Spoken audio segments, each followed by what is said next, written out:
के एक सदस्य के लिए एक कानून हो, दूसरे सदस्य के लिए दूसरा कानून हो, तो क्या वो घर चल पाएगा क्या? फिर ऐसी दोहरी व्यवस्था से देश कैसे चल पाएगा? मैं आपकी अनुज्ञा से समान नागरिक संहिता उत्तराखंड विधेयक 2024 को प्रस्तावित करने हेतु सदन की अनुज्ञा चाहता हूँ। हमारी अपेक्षा है यही कानून हमारे महाराष्ट्र में भी लागू हो। 100% यूसीसी लेके आएंगे। पहले मैं उत्तराखंड आ गया, दूसरे पे तो हम आए, यही कोशिश कर रहे हैं।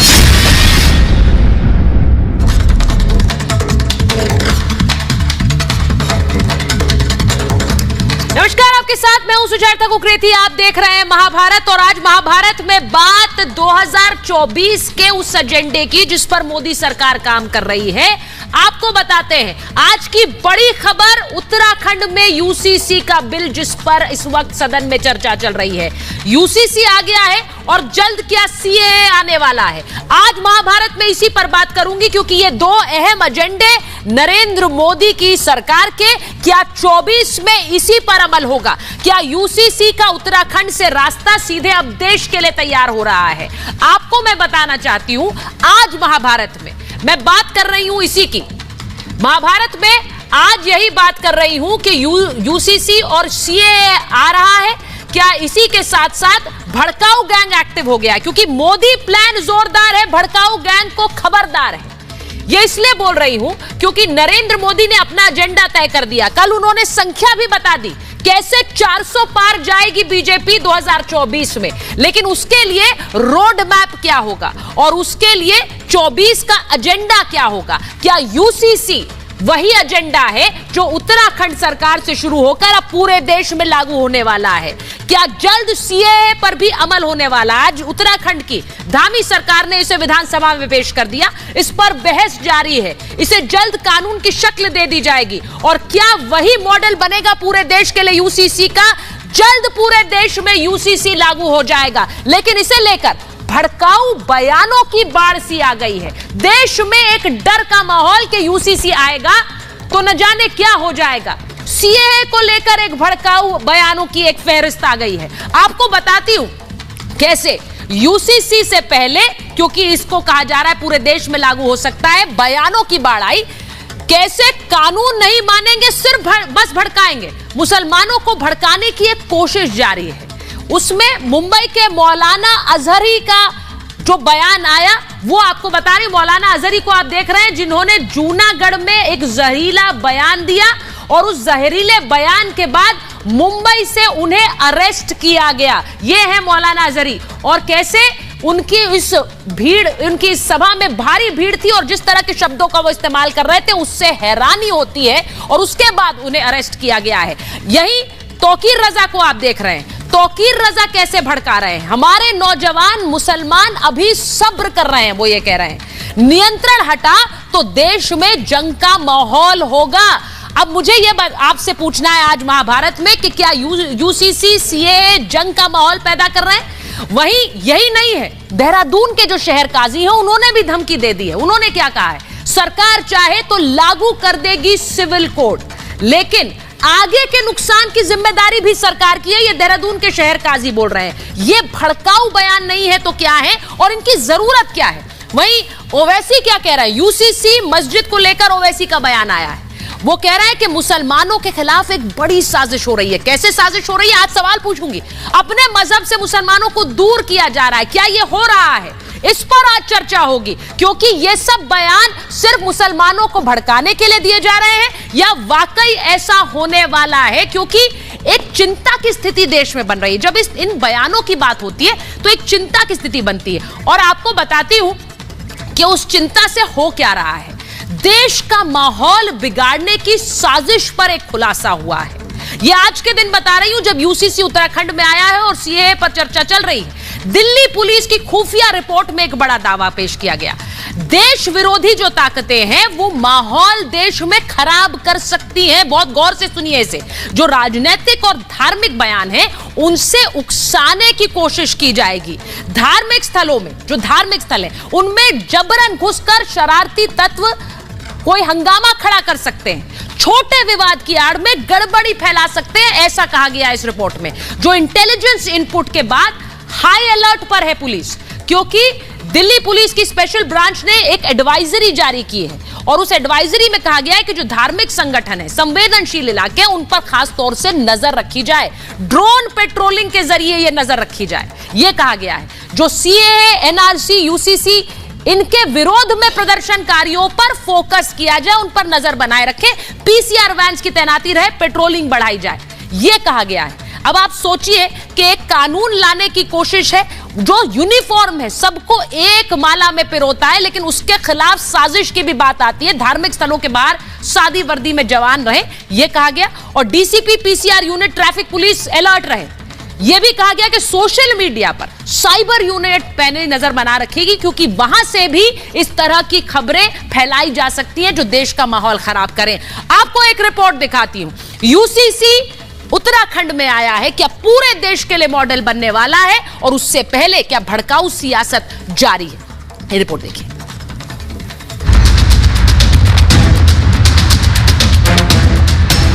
यूनिफॉर्म सिविल कोड पर पुष्कर सिंह धामी के साहसिक कदम की ऐतिहासिक तस्वीरें हैं। लंबे समय से जिस कानून का इंतजार हो रहा था, आखिरकार उत्तराखंड की बीजेपी सरकार ने उसी यूसीसी का बिल विधानसभा में पेश कर दिया, जिसके बाद सदन में जय श्री राम और वंदे मातरम के नारे गूंजे।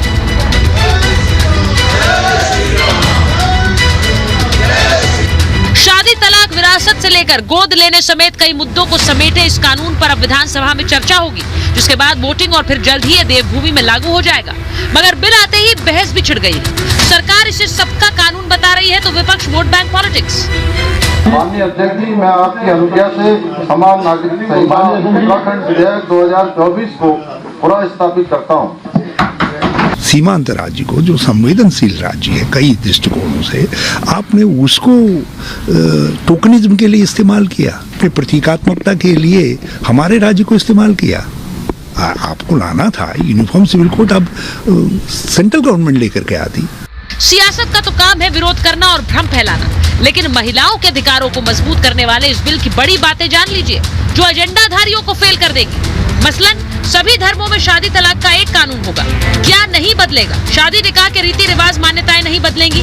किसी भी धर्म में बहु विवाह नहीं होगा। तलाक के बाद दूसरी शादी कर सकेंगे। तलाक सिर्फ कानूनी प्रक्रिया से होगा। महिला पुरुष दोनों को समान हक होगा। पुनर्विवाह में हलाला इद्दत बंद होगा। वयस्क लड़के लड़कियों के अधिकार नहीं बदलेंगे।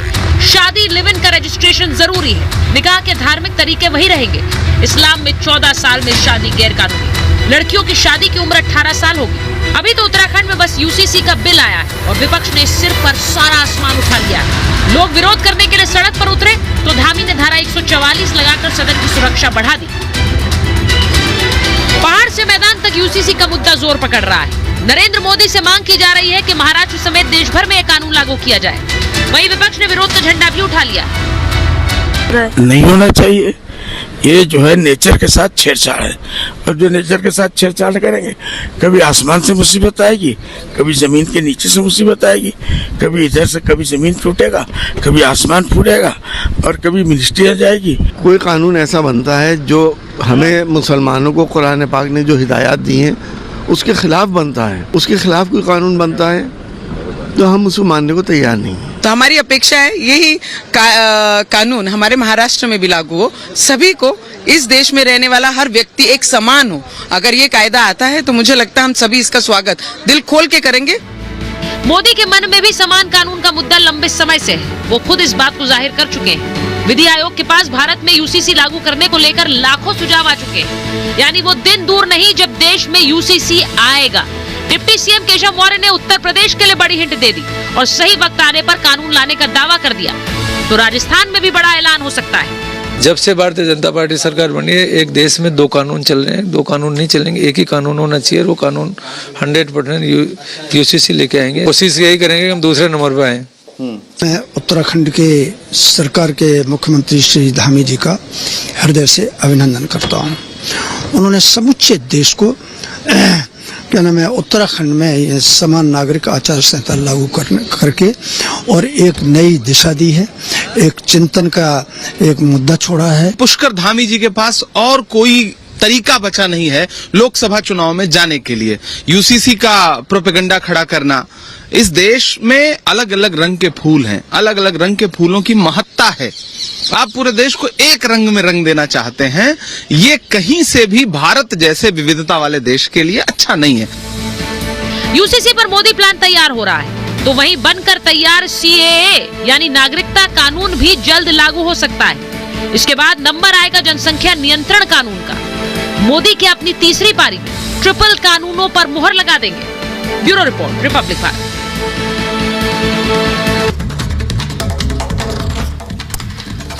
और मैं अपने मेहमानों का परिचय आपसे कराऊं उससे पहले बता देती हूं, बड़ी खबर एक बता दूं कि यूपीए सरकार की जो आर्थिक नीतियां हैं उनके खिलाफ श्वेत पत्र लाएगी मोदी सरकार। श्वेत पत्र लाएगी, व्हाइट पेपर लाएगी आर्थिक नीतियों के खिलाफ जो कुप्रबंधन रहा है। संसद का बजट सत्र एक दिन के लिए बढ़ाया गया है। मोदी सरकार संसद में श्वेत पत्र लाएगी, यूपीए सरकार के खिलाफ होगा यह श्वेत पत्र जो कुप्रबंधन रहा है, आर्थिक कुप्रबंधन, उसके खिलाफ। ये बड़ी खबर है। आप सोचिए कि संसद का एक सत्र का एक दिन इसके लिए बढ़ाया गया है। मैं एक बार बता दूं, हमारे साथ मेहमान जो जुड़ रहे हैं, बीजेपी के राष्ट्रीय प्रवक्ता के शर्मा जी जुड़ रहे हैं, सुप्रीम कोर्ट के वरिष्ठ वकील अश्विनी उपाध्याय जी हमारे साथ जुड़ रहे हैं, मुफ्ती शमूम काजमी हैं जो कि अध्यक्ष है उत्तराखंड मदरसा शिक्षा परिषद के, और आज खास तौर से उत्तराखंड में जब ये पेश हो रहा था तो वहीं पर मौजूद थे। डॉक्टर अजीज खान, राष्ट्रीय प्रवक्ता समाजवादी पार्टी, प्रेम कुमार जी वरिष्ठ पत्रकार हैं, और सैयद जवाद साहब राजनीतिक विश्लेषक हमारे साथ जुड़ रहे हैं। लेकिन मैं सबसे पहले तो के शर्मा जी आपके पास आ रही हूं। यूसीसी पर बात होगी, आप लोग इस वक्त दोनों एजेंडों पर काम कर रहे हैं। यूसीसी उत्तराखंड के जरिए पूरे देश में क्या लागू होगा? सर, पहला तो सवाल यह है, फिर मैं श्वेत पत्र पे पूछूंगी क्योंकि वो एक बड़ा मुद्दा अभी खबर आई है, वो आ गया है। लेकिन क्या पूरे देश में यूसीसी लागू होगा 2024 में? के शर्मा जी। सुचेता जी, पहले मैं स्पष्ट कर दूं आपको, और शायद पूरे देश को भी पता है, जब से जनसंघ और भारतीय जनता पार्टी की स्थापना हुई, जनसंघ के समय से, मैं आपको बता दूं 1951 जनसंघ के समय से हमारा ये मुद्दा रहा है, 3 प्रमुख मुद्दे रहे। एक, अयोध्या में भगवान श्री राम का भव्य राम मंदिर का निर्माण। दूसरा, देश से धारा 370 को हटाना। और तीसरा, समान नागरिक संहिता को लाना। ये 3 मुद्दे हमारे कोर मुद्दे रहे हैं, और इसी को लेकर हम निरंतर देश के अंदर अपने घोषणा पत्र में इसका उल्लेख करते रहे। हम निरंतर इसको लेके जनता से जनादेश मांगते रहे, और भारत की जनता ने, 140 करोड़ जनता ने हमें जो जनादेश दिया, उस जनादेश में 303 सीट, एक बार 282 सीट और फिर 303 सीट देकर हमारे इन मुद्दों पर जो है हमें समर्थन दिया है। निश्चित तौर से 2 हमने पूरे कर दिए हैं। धारा 370 को देश से समाप्त कर दिया हमने। मंदिर जो है अयोध्या में भव्य राम मंदिर का निर्माण हो चुका है, प्राण प्रतिष्ठा हो चुका है। और तीसरा मुद्दा समान नागरिक संहिता का है, जिसको कि हमने कमिट किया है और ये निश्चित आएगा। लेकिन आपने कहा 2024 में कोई बॉर्डर लाइन यूज नहीं करता। हम इस पर जो है काम कर रहे हैं, हम धीरे धीरे इसमें जनमत बना रहे हैं, और निश्चित तौर से मैं कह सकता हूं कि ये मुद्दे भी, जैसे 2 मुद्दे हमने पूरे किए हैं, वैसे जो है तीसरा मुद्दा भी होगा। लेकिन वो कब होगा, किस डेट पर होगा, कैसे होगा, ये हम पर छोड़ दीजिए। नहीं, आप पे छोड़ा हुआ है उत्तराखंड में, जरूर ये आप पे ही छोड़ा हुआ है के शर्मा जी। लेकिन मैं एक बार अजीज खान जी से पूछ लेती हूँ। अजीज खान जी, उन्होंने 370 की बात की, उन्होंने राम मंदिर की बात की, वो बन के तैयार हो गया। बता दूं सुचेता जी, ताकि कंफ्यूजन न रहे, थोड़ा सा कंफ्यूजन दूर कर लीजिए। हाँ, बोलिए। थोड़ा कंफ्यूजन दूर हो जाए। उत्तराखंड के विधानसभा चुनाव में भी हमने अपने घोषणा पत्र में इस मुद्दे का उल्लेख किया था, और उस मुद्दे पर हमको वहां का जनादेश मिला है। आज वहां पर धामी सरकार इस विषय को लेकर, इस बिल को लेकर आई है। नहीं, तो इसमें कंफ्यूजन कोई वही के शर्मा जी, कंफ्यूजन कुछ नहीं है। जो भी सहमति हो, ये कहकर आपने कोई कंफ्यूजन क्लियर नहीं किया। आपने वो स्टेट कर दिया जो आपकी प्रतिबद्धता थी, और मैंने कहा कि यूसीसी प्रतिबद्धता नेशनल लेवल पर भी आपकी है। और अजीज खान साहब, जब भी उन्होंने कहा 370 उन्होंने किया, 3 तलाक उन्होंने कहा, उन्होंने किया, तो अब मान लीजिए यूसीसी कमिंग सून है देश भर में लागू करने के लिए। ये उत्तराखंड का ट्रेलर है। देखिए सुचेता जी, निश्चित तौर पे ये यूसीसी पूरे देश में लाएंगे और पूरे देश में जो बेरोजगारी और महंगाई खत्म हो जाएगी, इसमें कोई दो राय नहीं। के शर्मा जी की बात से मैं पूरी तरह से सहमत हूं। इन्होंने पिछले 10 साल में हिजाब, तलाक, सीएए, एनआरसी, तमाम इस तरीके के मुद्दों के अलावा इन्होंने काम किस मुद्दे पे किया? सवाल इस बात का है कि काम करने के बजाय इस तरीके का माहौल खड़ा करना, ये खासतौर से बीजेपी की आदत है और अपनी जवाबदेही से भाग रहे हैं। इनको पता है कि जिस मुल्क में हम रह रहे हैं उसकी जो ताकत है इस मुल्क की, वो अलग अलग कल्चर है।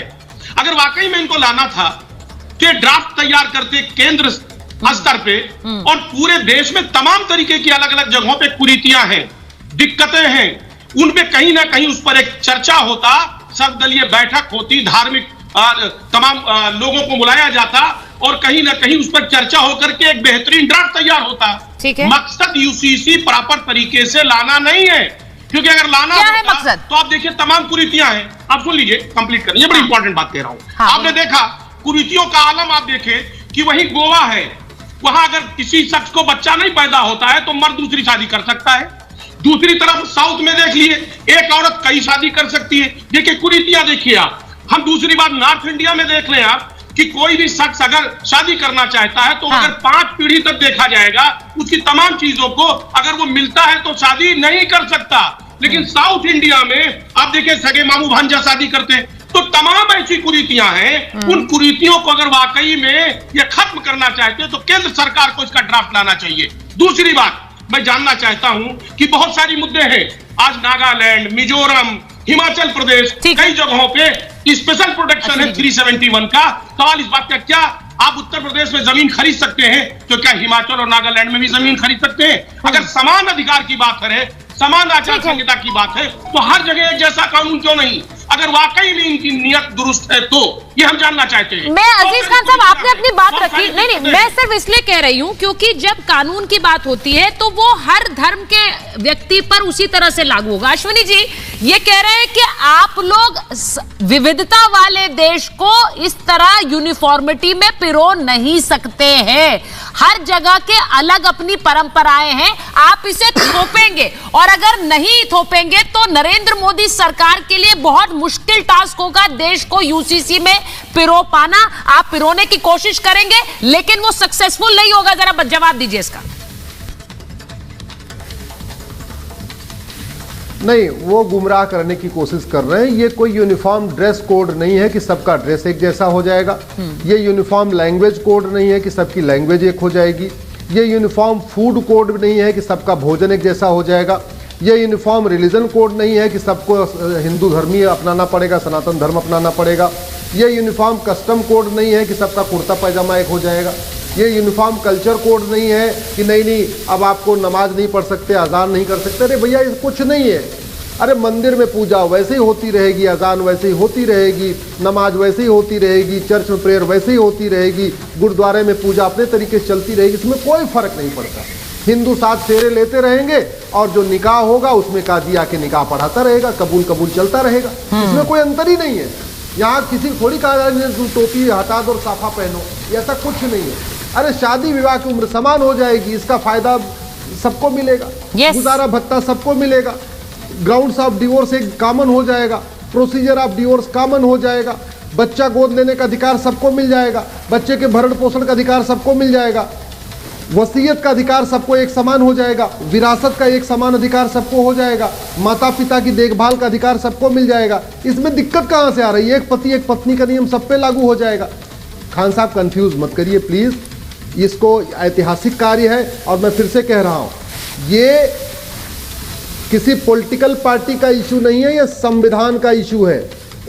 23 नवंबर 1948 को लंबी चर्चा के बाद संविधान निर्माताओं ने कहा कि भारत में पर्सनल लॉ नहीं चलेगा, भारत में बहुविधान नहीं चलेगा, भारत में संविधान चलेगा। संविधान 2 शब्दों से मिलकर बना संविधान, ऐसा विधान जो सबके लिए समान हो उसको संविधान कहते हैं। लेकिन दुर्भाग्यवश भारत में आज बहुविधान चल रहा है। पारसी का पारसी मैरिज एक्ट, क्रिश्चियन का क्रिश्चियन मैरिज एक्ट, और बड़ी बात यह है, मैं एक चीज बोलना चाह रही हूँ। यूनिफॉर्म सिविल कोड आएगा सब खत्म हो जाएगा। प्रेम कुमार जी, जिस तरह के बयान आ रहे हैं, अश्विनी जी ने इसको बहुत अच्छी तरह से समझाया है, जिस तरह के बयान आ रहे हैं कि हमारे नौजवान मुसलमान अभी सब्र कर रहे हैं, नियंत्रण हटा तो देश का में जंग का माहौल हो जाएगा, इस तरह के बयान, आगे के नुकसान की जिम्मेदारी सरकार की है, आप ले आइए यूसीसी, लेकिन आगे की जिम्मेदारी आपकी है जो नुकसान होगा, ये भड़काऊ बयान है। यूसीसी में नुकसान क्या है प्रेम कुमार जी? जैसे उन्होंने फायदे गिनाए, आप नुकसान गिनाइए। सुचारिता जी, जो बयान दिए जाते हैं वो बयान सिर्फ इसी अन्य मौकों पर भी दिए जाते हैं और सिर्फ एक ही पक्ष नहीं देता, दूसरा पक्ष भी देता है। उन बयानों को हम गंभीरता से न लें, बल्कि कानून के हिसाब से जो एक्शन बनता है वो करें, ताकि देश में बयान के हिसाब से गलत माहौल पैदा ना हो। मैं एक चीज, आप अपनी बात पूरी करिएगा, लेकिन आप कह रहे हैं बयानों को गंभीरता से ना लें। ये बयान सभाओं में दिए जा रहे हैं, ऐसी सभाओं में जहां पर भीड़ जमी है, और ऐसी सभाओं में ऐसे बयान आ रहे हैं जहां पर लोगों को, पुलिस को अरेस्ट करना पड़ रहा है। क्यों करना पड़ रहा है? क्योंकि वो भड़का रहे हैं। आपको लग रहा है इतने लोग पहुंच जाते हैं, वो बयानों से बयानों का उन पर असर नहीं हो रहा होगा? एक ही बात कह रहे हैं। हाँ। हम कह रहे हैं कि उन पर जो कानूनी कार्रवाई बनती है वो बने। हम इस डिबेट में उनको चर्चा में ला करके और उनके मंतव्य को बढ़ाना नहीं चाहते। हम इसलिए क्योंकि प्रेम कुमार जी, ये मुद्दे ऐसे हैं, इन्हीं पर भड़काया जा रहा है, सीएए पर भड़काया जाता है, यूसीसी पर भड़काया जाता है। भड़काने वाले हर जगह हैं। ये मुद्दा भी है, इसलिए आप इस विषय पे बात करें, इसलिए इसके उदाहरण हैं। लेकिन अब मैं विषय पर आता हूँ। यूनिफॉर्म सिविल कोड, सबसे अनयूनिफॉर्मिटी तो यही है कि एक प्रदेश में आप लागू कर रहे हैं। भाई, यूनिफॉर्मिटी का वादा तो देश के लिए कर रहे हैं ना, संविधान की दुहाई तो देश के लिए दे रहे हैं ना, लेकिन आप एक प्रदेश में लागू कर रहे हैं, ये सबसे बड़ी अनयूनिफॉर्मिटी पैदा कर रहे हैं। क्यों? इसका जन्म, यूनिफॉर्म सिविल कोड का जन्म अगर संविधान में हुआ है, पूरे देश के लिए हुआ है, तो एक प्रदेश से करके तो आप इंस्टेंटली आप पूरे देश को अनयूनिफॉर्म कर दे रहे हैं। वो तो एक मॉडल की तरह आ रहा है ना प्रेम कुमार जी, मॉडल आएगा, मॉडल की तरह एक जगह उत्तराखंड में मैनिफेस्टो में डाला उन्होंने। मेरा पॉइंट ले लीजिए, मैनिफेस्टो का बुराई बताइए। मैनिफेस्टो में डाला उन्होंने, वादा पूरा किया है। सरकारों को वादे पूरे करने चाहिए, जब वो सत्ता में आती है, करने चाहिए कि नहीं? मैंने सबसे पहले कहा ये पूरे देश की जनता पर लागू, कोई भी यूनिफॉर्म सिविल कोड पूरे देश की जनता पर लागू होगा, कुछ एक प्रदेश की नहीं होगा। इसके अलावा कुछ लोगों को, जैसे जनजातीय लोगों का सम्मान किया गया है, इस यूसीसी में भी किया गया है, तो कुछ लोगों को आप जब छोड़ दे रहे हैं, ठीक है, और कुछ लोगों को नहीं छोड़ेंगे, तो इसका क्या आधार है भाई?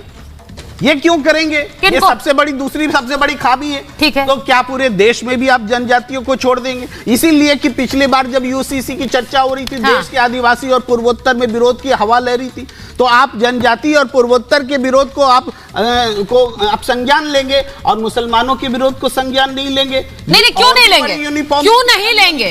नहीं, क्यों नहीं लेंगे? मुसलमानों का अगर विरोध है, ईसाइयों का विरोध हो, हिंदुओं का विरोध हो, तो उसका संज्ञान लेना चाहिए कि नहीं? बिल्कुल लेना चाहिए। तो फिर वही बात है कि इनको संज्ञान में लेने के लिए ही देश भर में सुझाव मंगाए गए थे यूसीसी पर। मैं सिर्फ उत्तराखंड की बात नहीं कर रही हूँ, देश भर में देश भर में मंगाए गए कि नहीं मंगाए गए सुझाव? देश भर में मंगाए गए। पैदा करता है, कैसे करेगा? शमूम काज़मी जी, मैं एक बार काज़मी साहब, मुफ्ती साहब के पास जा रही हूँ। मुफ्ती साहब, जरा बता दीजिए, आप तो इससे जुड़े रहे हैं, इसके फॉर्मेशन से, जरा बताइए। वो कह रहे हैं यूनिफॉर्मिटी नहीं, ये तो और अनइवन कर रहा है, ये समतल नहीं कर रहा है, यूनिफॉर्म नहीं कर रहा है।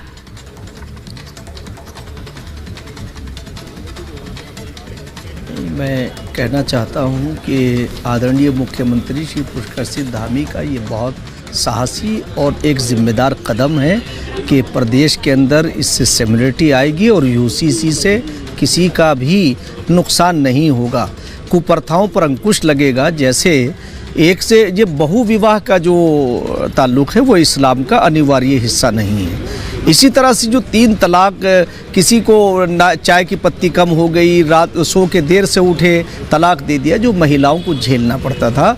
जब ये कानून आया तलाक का, तो फिर उसमें कमी आई। तो इसलिए मैं कहना चाहता हूँ कि बहु विवाह, हलाला प्रथा, ये इस्लाम का हिस्सा नहीं थे, फिर ये कहाँ से आए? कैसे इनके ऊपर रोक लगती। समाज क्योंकि पढ़ा लिखा नहीं है और समाज में अनपढ़ होने का उसका फायदा ऐसे लोगों ने, ऐसे नेताओं ने उठाया और 60 साल के अंदर कांग्रेस को एक बड़ा लंबा कार्यकाल मिला जिसमें उन्होंने कोई काम नहीं किया। जगह जगह दंगे होते थे, फसाद होते थे और फसाद करा करके कहते थे कि ये आरएसएस और बीजेपी करा रही। मैंने पूछा कई चैनलों पे और आपके यहाँ भी कह रहा हूं मैं कि ये बताइए कि जहां जब ईदगाह के अंदर या भागलपुर के अंदर या मुरादाबाद के अंदर या मेरठ के अंदर जब दंगा हो रहा था तो वो अधिकारी जो गोली चलाने का आदेश दे रहा था या वो पुलिस जो वहां फायर कर रही थी, क्या वो बीजेपी और आरएसएस की थी? इन्होंने मुसलमानों को मुख्य धारा से काटा। आज भी इन कुप्रथाओं के ऊपर जब अंकुश लगने जा रहा है तो ये तरह तरह की गलतफहमियां पैदा कर रहे हैं समाज में। मैं समाज से विनम्र अपील करना चाहता हूं कि इन तथाकथित लोगों के बहकावे में मत आइए। यूसीसी किसी के भी कानून, किसी के भी अधिकारों जवाब साहब तो बहकावे में आ रहे हैं। सिमिलरिटी आएगी, भाईचारा मजबूत होगा, राष्ट्रीय एकता और अखंडता मजबूत होगी। जवाद साहब तो बहकावे में आ गए हैं ऐसा लग रहा है, या फिर खुद बहका रहे हैं, मुझे नहीं पता है, क्योंकि जवाद साहब आपसे मेरी इससे पहले भी बात हुई है इस मुद्दे पर। अपने मजहब से मुसलमानों को दूर कर रहे हैं, ऐसे बयानों पर भरोसा करेगा क्या देश के लोग? मुझे बताइए। नहीं, देखिए ऐसा क्या है, भारतीय जनता पार्टी पूरे देश को बलगला रही है। अच्छा। जवाद साहब नहीं बलगला रहे हैं और देश की अधिकतम जनता जो है वो यूसीसी से असहमत है। मैं आपको बता दूं, बड़ी जिम्मेदारी से बता दूं, बात मुसलमानों की कर रहे हैं।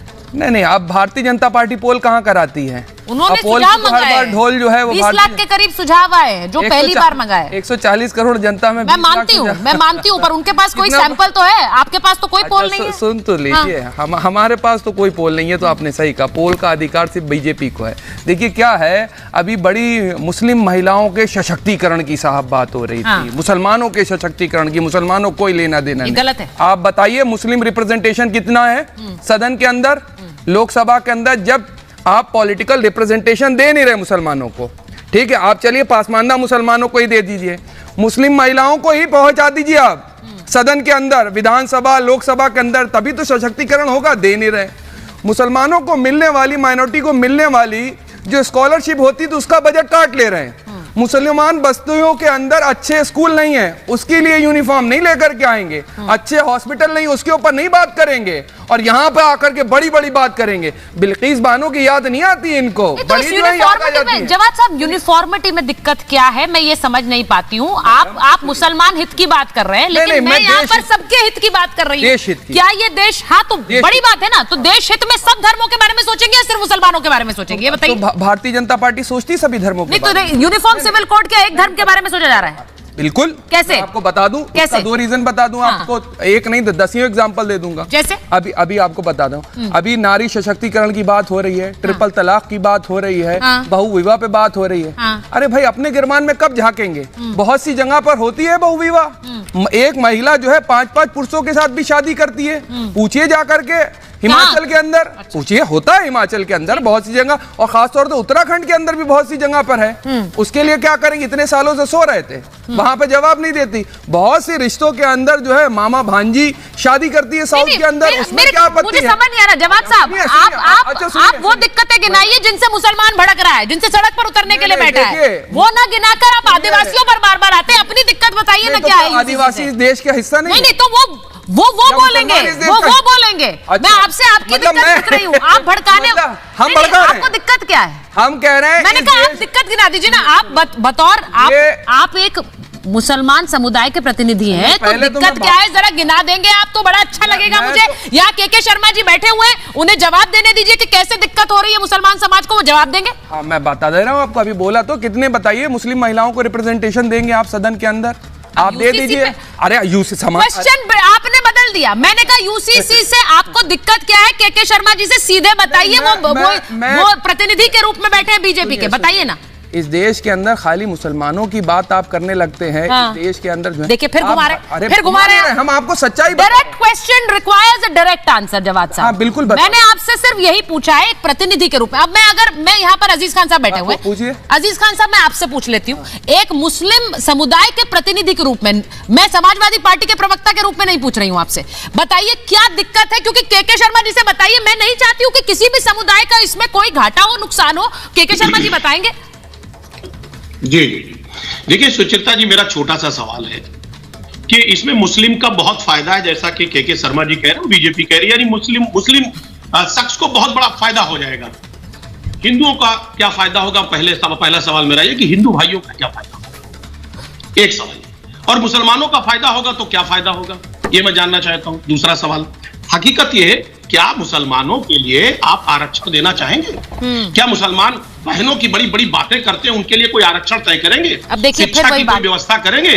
नौकरी की कोई व्यवस्था करेंगे? सुनिए ना, नहीं, मेरा सवाल बुनियादी अजीज खान साहब ये है कि दिक्कत बताइए। अरे सुनिए ना, मुझे आप मुस्लिम सशक्तिकरण की बात करिए कि मुसलमान समुदाय को ये सहूलियतें दीजिए, वो अलग डिबेट है। कंप्लीट नहीं करने देंगी? नहीं, बोलिए ना सर। घड़ियाली, अरे सुनिए ना, घड़ियाली आंसू बहाने से कोई फायदा नहीं। साहब हम मुस्लिम हितैषी हैं, आप कैसे हितैषी हैं? आप आरक्षण दे दीजिए, आप मुसलमानों को प्रतिनिधित्व दीजिए, उनको नौकरी दीजिए, वो नहीं करेंगे। आप एमपी एमएलए तो उनको बनाते नहीं है, टिकट तो आप देते नहीं है, आप सब मुस्लिम हितैषी बने बैठे हैं। तलाक का कानून लाएंगे, यूसीसी का कानून लाएंगे। हम जानना चाहते हैं यूसीसी से हमें आप बताइए, के शर्मा जी बैठे, ना हिंदू का फायदा है ना मुसलमान का फायदा। अच्छा ठीक है, आप कह रहे हैं ना हिंदू का फायदा है ना मुसलमान का फायदा है, लेकिन नुकसान एक नहीं गिनाया आपने। नुकसान एक नहीं गिनाया आपने। बता रहे, नुकसान सिर्फ ये है कि 4 शादियों की इजाजत नहीं मिलेगी, 3 शादियों की इजाजत नहीं मिलेगी, ये नुकसान है। यूसीसी सुन लीजिए, नहीं, यूसीसी लाइए। मैं चाहता हूं, गाय की पूजा उत्तर प्रदेश में होती है, दूसरे प्रदेशों में होती है, गौवध क्यों हो रहा है पूरे देश में, हम जानना चाहते हैं। ठीक है, के शर्मा जी इसका जवाब दे दीजिए। जब एक जगह पूजा हो रही है, ये पॉसिबल है के शर्मा जी? गौवध क्यों हो रहा है, उस पर आप कानून नहीं ला रहे हैं। देखिए दिक्कत क्या है, मुझे अभी उसका आंसर नहीं मिला है, लेकिन क्वेश्चन आपसे, सवाल आपसे ये है कि आप इसे लागू नहीं करा सकते, आपको इसमें बहुत सारे एग्जेम्पशंस देने पड़ेंगे। ये सिर्फ चुनावी शगुफा है आपकी तरफ से। सुनिए, के शर्मा जी, समाजवादी पार्टी की मांग है कि हाँ, देखिए सुचरिता जी, मैं जो बात कहना चाह रहा हूँ, अभी आपने दो पार्टी के एक राजनीतिक विश्लेषक और एक समाजवादी पार्टी के प्रवक्ता से आपने बात किया। हाँ। दोनों लोगों से आपने अभी बात किया और चर्चा किया, और दोनों जो है कहां पर घिर गए जाकर, केवल मुसलमान एक धर्म पर जाके खड़े हो गए। हम तो पूरे भारत की बात कर रहे हैं। हम जो कानून लेकर आ रहे हैं, ये देश के 140 करोड़ भारतीयों के लिए लेके आ रहे हैं, 140 करोड़ भारतीयों के लिए। मुझे मौका दीजिएगा प्लीज। सभी धर्म, सभी समुदाय के लिए कानून किसी एक धर्म के लिए नहीं होता। पहले तो इस संकीर्ण सोच से इन्हें बाहर निकल जाना। राष्ट्रीय लेवल पे तो आपके पास ब्लूप्रिंट नहीं है। आप कहां 140 करोड़ जनता के लिए लेकर के आए? आप मुसलमानों से ज्यादा बाहर निकल ही नहीं पाओगे। मैं पूरे भारत की बात करूंगा, सुन लो, दलितों की भी बात करूंगा, मैं अनुसूचित जनजाति के लोगों की बात करूंगा, ओबीसी की भी बात करूंगा। क्या आपत्ति है आपको? ठीक है, मैं एक मिनट सुनिए सुचेता जी, नहीं, आप जवाब नहीं है ना आपके पास, आप भागने लगे। जैसे आपके पास सप्लीमेंट्री, मेरे सवालों को एग्जेम्पशंस है, लेकिन बाकी लोग एक-एक करके बात करें, प्लीज रिक्वेस्ट है आप सबसे। के शर्मा जल्दी से आप कंप्लीट करिए, उसके बाद मैं जाऊंगी वापस। बहुत सारे सवालों की बौछार हो रही है आप पर। हाँ, 10 सेकंड सुचेता जी, मैंने पहले स्पष्ट कर दिया। डॉक्टर साहब आ रही हूँ मैं आपके पास, डॉक्टर खान आ रही हूँ, एक बार के शर्मा जी कंप्लीट करें। किसी एक धर्म विशेष को लेकर, देखिए, किसी धर्म विशेष को लेकर ये कानून नहीं है। हाँ। ये देश सभी भारतीयों के लिए कानून है, और आज जब ये उत्तराखंड के अंदर ये लागू हो रहा है तो उत्तराखंड वासियों के लिए हो रहा है। वहां जितने भी धर्म के लोग हैं, सबके लिए समान रूप से कानून किसी के धर्म को जो न रोकता न उनकी स्वतंत्रता पर हस्तक्षेप करता है। अब रही बात इनकी संकीर्णता क्या है, अभी जब आपने इन पर कानून पे बात किया तो ये चलेगी कि रिप्रेजेंटेशन कितना मिल रहा है, मुसलमानों को कितना मिल रहा है। नहीं, वो सही बात है। अरे भैया, ये मुसलमान हिंदू से बाहर निकल जाओ। बर्बाद कर दिया मुसलमानों को आप जैसे लीडरों ने, आप जैसे लोगों ने बर्बाद किया है अपनी कौम को। अच्छा, वो साध्वी प्रज्ञा ठाकुर जो ये कौम ही आपको जो है, आपकी ही कौम एक दिन आपको पलट कर रख देगी, जिनको माननीय प्रधानमंत्री जी ने दिल से नहीं माफ करा। और ये यहाँ के परवेज वर्मा क्या कर रहे थे? आप कर रहे थे, वो भड़काने वाली बातें, वो भड़काने वाली बातें मत बनो। और आपके, अच्छा ये बताइए, साक्षी महाराज जी ने ये नहीं कहा कि 2024 में मोदी जी आएंगे तो उसके बाद इलेक्शन नहीं होंगे? वो तो भारतीय जनता पार्टी के सांसद हैं। साक्षी महाराज ने ये बात बोली नहीं बोली? आज तक चुप्पी साध लेते हैं भारतीय जनता, उस दिन क्या हो जाता भाई? ये किस तरीके की हमला नहीं लगता? अश्विनी जी के पास जा रहे हैं। गजब बात है भाई। 24 के बाद चुनाव नहीं होंगे, अश्विनी जी, ये जो बातें चल रही हैं, मेरा मकसद आज ये है, जनता पार्टी सुचारता, ये आपने कहा साक्षी महाराज ने बोला, आपने कहा साक्षी महाराज ने बोला, बहुत से लोग ये उनकी चेष्टा हो सकती है, इसको बयान माना नहीं जा सकता है, ये मैं खुलकर कह रही हूँ। मतलब ये सच्चाई नहीं है, ये सच्चाई नहीं है, मैं ये कह रही हूँ, और ये उनकी चेष्टा हो सकती है। जनता पार्टी ने किसी ने भी आकर के खंडन आज तक नहीं करा। तो करना चाहिए इस देश में ऐसे बयानों का खंडन करना चाहिए। मैं तो यही कह सकती हूँ के शर्मा जी करेंगे। जुल्म नहीं है, ये बयान है, अब इसको भी जुल्म बना दीजिए, जुल्म बना दीजिए। इसमें भड़काऊ क्या है? तो मतलब अगर भड़काऊ क्या है? तो अब ये एक और डिबेट शुरू हो जाएगी। अगर वो कह रहे हैं कि 24 के बाद चुनाव नहीं होंगे, ये बीजेपी के ऊपर दारोमदार है कि वो ऐसे बयानों पर स्पष्टीकरण नहीं देती है, तो आप खुलकर एक्सपोज करिए, आपका काम है। मैं एक बार अश्विनी जी आपके पास आ रही हूं, मुझे सीधा जवाब इस बात का चाहिए। यूसीसी पर बार बार ये कह रहे हैं कि कोई राय मशवरा नहीं है, मुसलमानों को नुकसान है, और राय मशवरा के बिना ये नेशनल लेवल पर 20 लाख के करीब सुझाव आए हैं लॉ कमीशन को। मुझे लग रहा है अश्विनी जी तक आवाज नहीं आ रही है। एक बार जरा चलवा देते हैं लोगों की राय। मैं जरा लोगों की राय एक बार सुनवाना चाहती हूँ, बड़ी इंपॉर्टेंट है। प्रेम कुमार जी, आप भी सुनिए कि लोग क्या कह रहे हैं। हमने लोगों से पूछा यूसीसी क्या देश में आना चाहिए उत्तराखंड के बाद, सुनिए। अब मैं ये देश के सभी मुख्यमंत्री से आग्रह करता हूं कि ये कोड को सभी लोग अपने अपने राज्य में शामिल करें। बिल्कुल होना चाहिए। हमारे देश में सभी समुदाय के लिए एक कानून होना चाहिए, सभी धर्मों के लिए एक कानून होना चाहिए। हम इसका स्वागत करते हैं, समर्थन करते हैं। एक देश एक कानून होना चाहिए, सारे पूरे राष्ट्र में हमारे यहाँ एक ही कानून होना चाहिए, दूसरा कोई कानून का कोई मतलब नहीं है। उत्तराखंड में नहीं, पूरे देश में लागू होना चाहिए, क्योंकि जब देश एक है, देश के लोग एक है, हिंदू मुसलमान सब एक है, तो सबके लिए जो कानून है वो उसमें भी समानता होनी चाहिए। सब लोग एक ही बराबर से एक कानून को फॉलो करें। बहुत ही देर हुआ, लेकिन चलो देर आए दुरुस्त आए।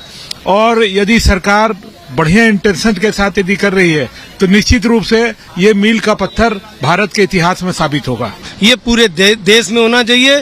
ऊंच नीच इससे खत्म हो जाएगा, भेदभाव खत्म हो जाएगा, हिंदू मुस्लिम खत्म हो जाएगा। ये अलग अलग अपने फायदे के लिए, वोट बैंक की राजनीति के लिए जो लोग काम करते हैं वो काम बंद हो जाएंगे अगर यूसीसी लागू हो जाएगा। अब अश्विनी जी, मैं लोगों की राय इसलिए सुनवाना चाहती हूँ क्योंकि देश की जनता यूसीसी समझ रही है, उन्हें क्या समझ आ रहा है, वो क्या सोचते हैं। सीधा जो एक सज्जन ने बिल्कुल अंत में कहा कि ऊंच नीच खत्म हो जाएगी, फायदे की जो वोट बैंक की राजनीति है वो खत्म होगी, आपको लगता है? देखिए सुचित्रा जी, जो कोई भी कानून बनता है ना, ऐसा नहीं कि उससे सबके ऊपर उससे प्रभावी होते हैं। जैसे बलात्कार का कानून है, जो बलात्कार करेगा उसके ऊपर लागू होगा ना। ट्रैफिक का कानून है, जो ट्रैफिक लाइट तोड़ेगा, हेलमेट नहीं लगाएगा, उसको चालान होगा। चोरी का कानून है, तो जो चोरी करेगा वो पकड़ा जाएगा, सब थोड़ी पकड़े जाएंगे। ऐसे ही जब यूनिफॉर्म सिविल कोड आ गया है तो सबको इसमें परेशान होने की जरूरत नहीं है। जो बाल विवाह नहीं करता उसमें कोई दिक्कत ही नहीं है। हाँ, जो 18 साल के पहले शादी करता है उसको थोड़ी दिक्कत आएगी, उसको बच्ची को अपनी पढ़ाना पड़ेगा। अब जब बेटी पढ़ेगी तो बेटी आगे बढ़ेगी, बेटी 12वीं कर लेगी, समझदार हो जाएगी, उसका स्वास्थ्य अच्छा रहेगा। शादी जल्दी हो जाती है, कुपोषण की समस्या होती है, खून की कमी होती है, उससे वो बचेगी। पता चला जल्दी शादी हो जाती, 14-15 साल में 2-3 बच्चे हो जाते हैं, उससे वो बचेगी। तो इसका मतलब ये हुआ कि यूनिफॉर्म सिविल कोड सबके लिए अच्छा है। जहां तक बार बार अजीज खान काम करें, मैं कह रहा हूं हिंदू, जैन, बौद्ध, सिख के लिए यूसीसी का कोई फायदा नहीं है। क्यों? क्योंकि जो हिंदू मैरिज एक्ट बना है आजादी के बाद बना, आजादी के बाद बना, पूरी चर्चा करके बना। लेकिन जो शरीयत एक्ट है 1937 में बना, वो चर्चा करके नहीं बना। पारसी मैरिज एक्ट 1936 में बना, कोई चर्चा करके नहीं बना। क्रिश्चियन मैरिज एक्ट 1872 में बना, कोई चर्चा करके नहीं बना। और अंग्रेजों ने जितने कानून बनाए उसमें लड़कियों को, माताओं बहनों को थर्ड क्लास बना के रखा। उन्होंने, चूंकि उनको पुरुषों को खुश रखना था, तो महिलाओं को बराबरी का दर्जा नहीं दिया। जबकि हिंदू मैरिज एक्ट आजाद भारत में बना, संविधान के प्रावधानों को ध्यान रखते हुए बना, इक्वलिटी बिफोर लॉ को ध्यान में रखते हुए बना, तो उसमें इक्वल राइट है। इसलिए यूसीसी आए चाहे ना आए, हिंदू, जैन, बौद्ध, सिख पे कोई फर्क नहीं पड़ता। सबसे ज्यादा फायदा वास्तव में मुस्लिम बेटियों को मिलेगा। अब ये पहले तो कहते हैं मुस्लिम में बहुत पिछड़ापन है। अरे भैया, पिछड़ापन है, उसी की दवाई यूसीसी है। अब आप कहते हो नहीं मेरी तबीयत भी खराब है और फिर कह रहे हो हम दवाई भी नहीं खाएंगे, ऐसे नहीं चलेगा। तबीयत खराब है तो दवाई खाइए, आप भी स्वस्थ हो जाइए, आप भी खुश रहिए, आप भी मस्त रहिए, यूसीसी का आनंद लीजिए। शादी विवाह की उम्र एक समान, गुजारा भत्ता एक समान, ग्राउंड्स ऑफ डिवोर्स एक समान, प्रोसीजर ऑफ डिवोर्स एक समान, बच्चा गोद लेने का अधिकार एक समान, बच्चे के भरण पोषण का अधिकार एक समान, विरासत का अधिकार एक समान, वसीयत का अधिकार एक समान, माता पिता की देखभाल का अधिकार एक समान, एक पति एक पत्नी का नियम एक समान, और कुरीतियां खत्म। और ये कुरीतियां कहां की है? बाहर की है। भारत की कुरीतियों पे कानून बना, छुआछूत के खिलाफ कानून बना, सती प्रथा के खिलाफ कानून बना, लेकिन अरब वाली कुरीतियों के खिलाफ कानून नहीं बना, हलाला के खिलाफ नहीं बना, मुता के खिलाफ नहीं बना, मिस्यार के खिलाफ नहीं बना, तहर्रुस के खिलाफ नहीं बना, तलाक़े नहीं बना, तलाक़े किराया पे नहीं बना। खत्म करेगा। ये दवाई जरूरी है। महाभारत में वकील से डॉक्टर बने अश्विनी उपाध्याय जी, वो जरा देख लीजिए पहले। वो कह रहे हैं ये दवाई जरूर खिलाऊंगा, डांट पड़ती थी कई दफा, वो दवाई खिलाकर स्वस्थ कर रहे हैं। अजीज खान साहब बोलना चाह रहे हैं, आरिफ प्रेम कुमार जी। अजीज खान जी जल्दी से बोलेगा सर, फिर प्रेम कुमार जी का जाऊं। देखिए सुचेता जी, अश्विनी जी बहुत बड़े वकील हैं सुप्रीम कोर्ट के, मैं उनका बड़ा सम्मान करता हूं, लेकिन कहीं कहीं उनकी जबान फिसल जाती है। हम लोग विरोध नहीं कर रहे हैं यूसीसी का, लेकिन सवाल इस बात का है कि इससे सबसे पहले इसको लागू कैसे किया जाए। आपके पास कोई ब्लूप्रिंट नहीं है, आप इसको पूरे देश में क्यों नहीं आपने लागू करने के लिए प्रयास किया, और साथ ही साथ आपने इसमें कोई ड्राफ्ट तैयार नहीं किया, सर्वदलीय बैठक नहीं की। एक बात हम चाहते हैं भी कहा ऊंच नीच खत्म हो जाएगी, बिल्कुल निश्चित तौर पे। कैसे? हम चाहते हैं कि मंदिर और मठों में जो हमारा यस्सी समाज है उसको उसका हक नहीं मिल रहा है, आप साहब उसका हक देंगे? पहला सवाल अश्विनी जी आपको एडमिट करना है कि क्या वो पुजारी के तौर पे रहेगा। दूसरा सवाल मेरा है कि आर्थिक और सामाजिक दृष्टिकोण से जो पिछड़े समाज के लोग हैं, जो गरीब है, मजलूम है, जरूरतमंद है, उनको आरक्षण मिलेगा या नहीं मिलेगा? दूसरा सवाल। तीसरा सवाल, गाय की पूजा होती है हमारे देश में। अजीज खान जी, एक शुरुआत हो रही है, पूरे देश में आप खुद ही कह रहे हैं कि हम इसके खिलाफ नहीं है। हाँ भाई, हम इसके खिलाफ नहीं, तो शुरुआत तो होने दीजिए। और आप बार बार कह रहे हैं देश के लेवल पे क्यों नहीं लाया, वो तो खुलकर कह रहे हैं कि ये मॉडल कोड, ये मॉडल ड्राफ्ट की तरह होगा। ये तो खुद कह रहे हैं धामी जी कि ये मॉडल ड्राफ्ट की तरह होगा, ये कितना कामयाब यहाँ पर होगा, हमने प्रतिबद्धता जाहिर की थी। एक बार प्रेम कुमार जी बोलना चाह रहे हैं। प्रेम कुमार जी देखिए, ये दवाई ले लीजिए, जरूरी है। अश्विनी जी ने लगभग क्लियर कर दिया है कि ये यूसीसी जो कहने को तो है कि सबके लिए है, लेकिन वास्तव में मुस्लिम ही निशाने पर है, मुस्लिम को ही ध्यान में रख करके यूसीसी लाया जा रहा है। ये अश्विनी जी की जो बात है उससे हम कहते हैं फायदे के लिए। फायदा नुकसान मैं छोड़कर बात कर रहा हूँ, लेकिन मुसलमानों के लिए वो तो फायदे गिना रहे हैं, नुकसान गिना दीजिए। मैंने पहले सवाल ये पूछा, जो बोल रहा हूँ मुझे बोलने दीजिए, मैं जो बोल रहा हूँ मुझे बोलने दीजिए। दूसरी बात ये है पारसी को भी फायदा होगा, वो गैर पारसी शादी करेंगे, उनका प्रॉपर्टी राइट खत्म नहीं होगा। दूसरी बात यह है कि इस सरकार के पास में पूरे देश के लिए यूसीसी, जिसका कि वादा हमारे संविधान के विशेषज्ञों ने उस समय में किया था, परिकल्पना की थी, लाने का साहस नहीं है। ये दूसरी बात है। सर यही कहा था, 370 हटाने का साहस नहीं है इस सरकार में। तो जो बोल रहे हैं बहुत सोच कर बोले। लाने का कहा था कि नहीं कहा था? ये ने कहा था कि पहले मेरी बात बोलने, सबसे ज्यादा डिस्टर्बेंस आप मेरे लिए ही रखती हैं। सुनिए पहले, यूसीसी अगर लाने का मतलब क्या है? उस समय भी कहा गया था पहले भी कि जब सबकी सहमति से, अभी हमारा देश इसके लिए तैयार नहीं है, ठीक है, सबकी सहमति से ये लाया जाएगा। तो जो सहमति के जो प्रयास होने चाहिए, ये सरकार ये मेहनत करना नहीं चाहती, ठीक है, ये सब सहमति नहीं बनाना चाहती। आज भी उत्तराखंड में आ रहा है, नहीं है, यानी जातीय शामिल नहीं है। आज भी देश में पूर्वोत्तर में आदिवासियों में, और बात सही कह रहे हैं, आरक्षण का भी सवाल आता है। संविधान में भी है सर, एक्सेप्शन संविधान में भी दिए गए हैं। ऐसे में अगर कोई भी यूसीसी लागू होता है, क्यों नहीं हो सकता? मैं आपसे बोल रही हूँ, आज भी है, फिर बहुत तरह एक्सेप्शन तो संविधान में भी है, तो क्या उनका ध्यान नहीं रखना चाहिए? और अगर चलेगा तो वो फिर सब पर होगा ना सर, बराबरी से। प्रेम कुमार जी पर, मुझ पर जवाब सब जल्दी से लास्ट वर्ड बिल्कुल वही कह रहा हूँ ना, वाकिफ नहीं जो लोग सफर के उसूल से साय की भीख मांग रहे हैं बबूल से। ये जो नीति भारतीय जनता पार्टी 2024 बबूल से मांग रहे हैं भाई। और ये आज अश्विनी उपाध्याय जो दवाई देने की बात करें, मुझे लगा ये दवाई बेचने वाले हैं, डॉक्टर नहीं है।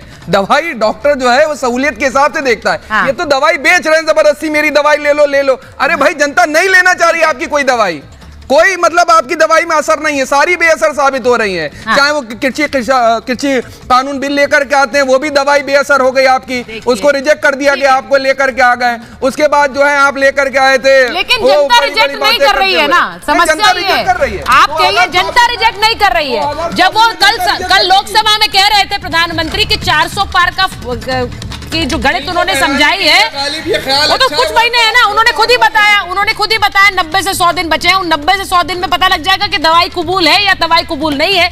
मेरे पास समय इतना ही था महाभारत में। बहुत बहुत धन्यवाद।